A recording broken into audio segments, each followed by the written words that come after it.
Hi friends, எல்லாருக்கும் வணக்கம். எல்லோரும் எப்படி இருக்கீங்க? நல்லா இருக்கீங்களா? Welcome to Shakti Saravana YouTube channel. இன்றைக்கி வீடியோவில் ஆன்மீக தகவலில் தை அமாவாசை வெள்ளிக்கிழமை வர இருக்குங்க. இந்த வெள்ளிக்கிழமையில் மகாலட்சுமி தாயாரோட அனுகிரகமும் சுக்கிர பகவானோட அனுகிரகமும் பெற நம்ம எவ்வாறு வழிபாடு செய்யலாம் அப்படின்றத பற்றி பார்க்கலாம் வாங்க. அமாவாசை அப்படின்னாலே அது முன்னோர் வழிபாட்டுக்குரிய ஒரு முக்கியமான நாள். இதுவரைக்கும் அமாவாசை பற்றி நாம் இப்படி தான் நினச்சிட்ருக்கோம். அதை அமாவாசை வரக்கூடிய தினத்தை வைத்து அதற்கான பலன்கள் மாறுபடுங்க. குறிப்பாக வெள்ளிக்கிழமையில் வரும்போது அன்றைய நாளில் அம்மன் வழிபாடுகளை சேர்த்து செய்யலாம். அதே போல் வியாழக்கிழமையில் வருவது அப்படின்னா அந்த நாளில் குபேர வழிபாட்டை செய்ய சிறந்த பலனை தருவதாக இருக்குங்க. செவ்வாய்க்கிழமைனா முருகப்பெருமான் துர்கை வழிபாடோடு சேர்த்து செய்யலாம். அதுபோல் இந்த தை அமாவாசையானது வெள்ளிக்கிழமையில் வந்திருக்குங்க. வெள்ளிக்கிழமையில் மகாலட்சுமி தாயாருக்கு உகந்த நாள். அதே போல் சுக்கிரனுக்கும் மிக மிக மிக உகந்த நாள் இந்த வெள்ளிக்கிழமை. இத்தனை யோகங்களை பெற்றுத்தரக்கூடிய இந்த தை அமாவாசை நாளில் சுக்கிரனுடைய முழு அனுகிரகத்தையும் பெற நம்ம பூஜை அறையில் 2 தீபத்தை ஏற்றணுங்க. அது என்ன தீபம், எப்படி ஏற்றணும் அப்படின்றத பார்க்கலாம் வாங்க. இப்போ தான் ஃபஸ்ட் டைம் என்னுடைய வீடியோஸ்லாம் நீங்கள் பார்க்குறீங்க அப்படின்னா ப்ளீஸ் சேனலுக்கு சப்ஸ்கிரைப் பண்ணி சப்போர்ட் பண்ணுங்கள். உங்களுடைய ஒவ்வொரு சப்போர்ட்டும் எனக்கு மிகப்பெரிய ஒரு மோட்டிவேட்டாக இருக்குங்க. சுக்கிர யோகத்தை பெற ஏற்ற வேண்டிய தீபம். இந்த தீபத்தை அமாவாசை தினத்தில் ஏற்றினாலும் இது சுக்கிர பகவானோட அருளை பெற ஏற்றக்கூடிய தீபம் தாங்க. இந்த தை அமாவாசையானது விடியற் காலை முதல் அன்றைய நாள் முழுவதும் இருக்குங்க. இருந்தாலும் வெள்ளிக்கிழமை சுக்கிர ஓரையில் தான் இந்த தீபத்தை ஏற்றணும். வெள்ளிக்கிழமையில் சுக்கிர ஓரையானது காலையில் 6 மணிலிருந்து 7 மணி வரை, மதியம் 1லிருந்து 2 மணி வரை, ராத்திரி 8 மணிலிருந்து 9 மணி வரையிலான இந்த நேரங்களில் தீபத்தை ஏற்றினால் சிறந்த பலனை பெறலாங்க. ஒருவேளை இந்த நேரங்களில் ஏற்ற முடியாதவங்க மாலை 6 மணிக்கு மேலே ராத்திரி 9 மணிக்குள்ளாக இந்த தீபத்தை ஏற்றுங்க. இந்த தீபத்தை ஏற்ற 2 அகல் விளக்கு எடுத்து சுத்தம் செஞ்சு மஞ்சள் குங்குமம் போட்டு வச்சுக்கோங்க.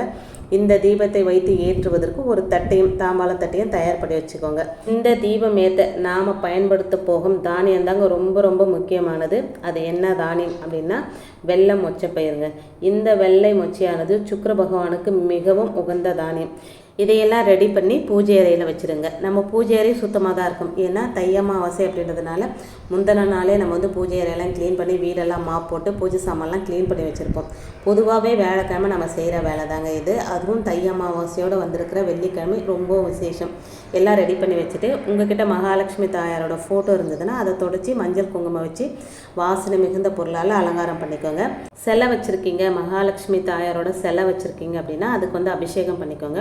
உங்களுக்கு எத்தனை அபிஷேகம் பண்ண முடியுமோ அத்தனை அபிஷேகம் பண்ணிக்கோங்க. அது உங்கள் விருப்பங்க. உங்கள் டைமுக்கு ஏற்ற மாதிரி நீங்கள் அபிஷேகங்கள் பண்ணிக்கோங்க. அபிஷேகம் பண்ணி அம்மனை ரொம்ப அழகாக அலங்காரம் பண்ணிக்கோங்க.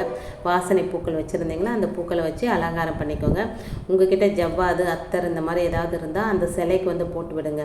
வெள்ளிக்கிழமை டைமில் பௌர்ணமி நாளில் இந்த மாதிரி நாளில் சிலைக்கு அபிஷேகம் பண்ணி நம்ம வாசனை பொருட்கள் போடும்போது அந்த சிலைகளுக்கு உயிர்ப்பு தன்மை வரும் அப்படின்னு சொல்லப்படுதுங்க. எந்த இடத்துல நல்ல வாசனை இருக்குதோ அந்த இடத்துல தெய்வங்கள் குடிக்கொள்ளும் அப்படின்னு சொல்லுவாங்க. அதனால் எல்லாம் ரெடி பண்ணி வச்சுக்கோங்க. அடுத்து இப்போ நீங்கள் வெள்ளை மொச்சை பயிர் எடுத்து வச்சுருக்கீங்க, தாம்பால் தட்டு எடுத்து வச்சுருக்கீங்க, 2 அகல் விளக்கு எடுத்து வச்சுருக்கீங்க. எல்லாமே ரெடி பண்ணிவிட்டு ஒரு தடவை எல்லாமே ரெடி பண்ணிவிட்டு உட்காந்துட்டிங்களா அடிக்கடிக்கு எழுந்துக்காதீங்க. நான் அடிக்கடிக்கு எழுந்துக்கும் போது அதுக்கான பலன் கிடைக்காது அப்படின்னு சொல்லுவாங்க. எல்லாத்தையும் ரெடி பண்ணி வச்சுட்டு அதுக்கப்புறம் அந்த வெள்ளை மொச்சை பயிரை அந்த தாம்பால் தட்டில் கொட்டிடுங்க. கொட்டிட்டு நல்லா ஃபுல்லாக தடவி விட்டுடுங்க. விட்டுட்டு அதுக்கு மேலே 2 அகல் விளக்கு மஞ்சள் குங்குமம் வச்சு வச்சுருக்கீங்களா, அதுக்கு மேலே 2 அகல் விளக்கு வச்சு நல்லெண்ணெய் ஊற்றி பஞ்சு திரி போட்டு தீபம் ஏற்றணுங்க. இந்த தீபம் எரியும் போது ஒவ்வொரு அகல்லையும் 6 கற்கண்டுகள் போடுங்க. 6 அப்படின்ற எண்ணிக்கை சுக்கிரவசியத்தை ஏற்படுத்தக்கூடியது. கற்கண்டு சுக்கிர பகவானுடைய அனுகிரகத்தை பெற்றதுங்க. அன்றைய தினத்தில் அமாவாசையில் இருப்பதால் உங்களுடைய முன்னோர்களையும் மனசார நினச்சி கொண்டு சுக்கிர பகவானுக்குரிய இந்த தீபத்தை ஏற்றி வச்சுட்டு வழிபாடு செய்யுங்க. இதன் மூலம் முன்னோர்களுடைய ஆசீர்வாதத்தை பெறுவதோட சுக்கிரனின் பரிபூரண அனுகிரகமும் உங்களுக்கு கிடைக்கும் அப்படின்னு சொல்லப்படுதுங்க. இந்த தீப வழிபாடு செய்வதற்கும் உங்கள் முன்னோர் வழிபாடு செய்வதற்கும் எந்த சம்பந்தமும் கிடையாதுங்க. இன்னும் சொல்லப்போனால் காலையில் நீங்கள் இந்த வழிபாடு செய்கிறீங்க 6 to 7, ஏன்னா 7:30 மணிக்கு மேலே தாங்க அமாவாசை திதி பிறக்குது. நீங்கள் 6 to 7 செஞ்சீங்கன்னா இன்னும் சிறப்பு தான்.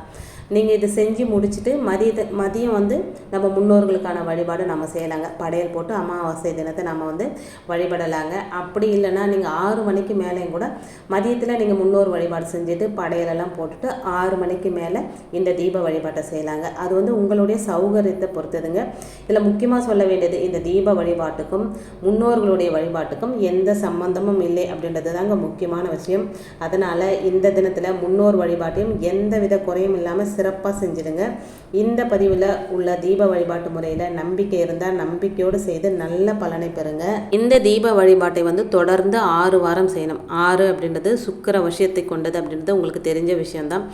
6 வாரம் நீங்கள் தொடர்ந்து செய்யும்போது கண்டிப்பாக சொல்லுங்க, உங்கள் வாழ்க்கையில் நல்ல மாற்றங்கள், சுக்கிர பகவானுடைய அனுகிரகமும் மகாலட்சுமி தாயாரோட அனுகிரகமும் சேர்த்து உங்களுக்கு கிடைக்குங்க. 2 பேரோட அனுகிரகம் கிடைச்சா நம்ம வாழ்க்கை எந்த அளவுக்கு முன்னேறி இருக்கும் அப்படின்றத நீங்களே யோசனை பண்ணி பாருங்கள். இந்த தீப வழிபாட்டில் நம்ம முக்கியமாக கடைபிடிக்க வேண்டியது சுக்கிர ஓரையில் செய்யணும். அதுதாங்க ரொம்ப ரொம்ப முக்கியம். நீங்கள் எந்த டைம் அப்படின்றத நீங்கள் சூஸ் பண்ணிக்கோங்க. 6 to 7, 1 to 2, இல்லை வந்து 8 to 9, இந்த டைமை நீங்கள் செலக்ட் பண்ணி அதுக்கேற்ற மாதிரி இந்த வழிபாடு செய்யுங்க. முதல் வாரம் எந்த டைமில் நீங்கள் செய்கிறீங்களோ தொடர்ந்து 6 வாரமும் அந்த டைமில் தாங்க செய்யணும்.